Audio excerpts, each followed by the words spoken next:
Patrick Cohen a connu de meilleurs jours.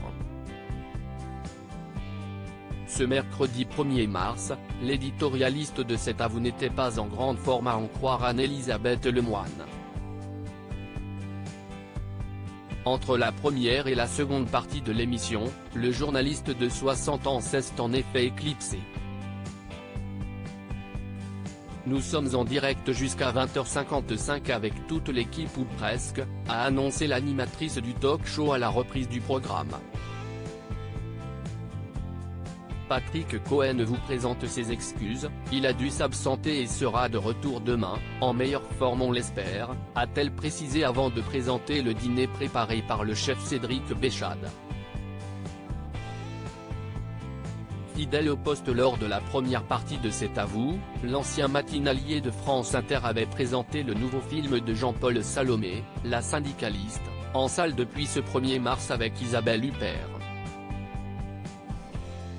Pour l'occasion, l'émission a accueilli en plateau Maureen Carnet, la femme qui a inspiré le film.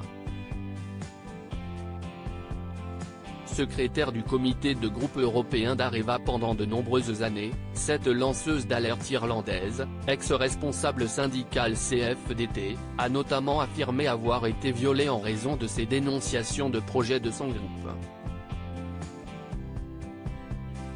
Supérieure à Ingrid Jovin, Claire Keim, à Anne-Elisabeth Lemoine, leurs histoires d'amour oubliées. Patrick Cohen scandalisé par l'affaire derrière La syndicaliste adapté du livre Enquête de Caroline Michel Aguirre, journaliste de l'Obs. Le film sorti ce mercredi revient ainsi sur l'affaire qui a éclaboussé le nucléaire français en 2012. Il faut rappeler votre histoire et je suis un peu ému en vous voyant, comme tous ceux qui vous ont rencontré. Si est troublant d'être aujourd'hui face à vous, a déclaré Patrick Cohen.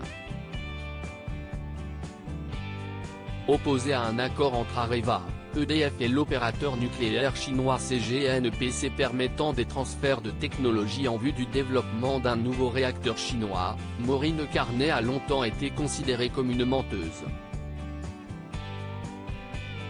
Jugeant cet accord dangereux, car il allait selon elle mettre en péril le maintien de l'emploi sur le territoire français, elle a été accusée d'avoir inventé sa violente agression.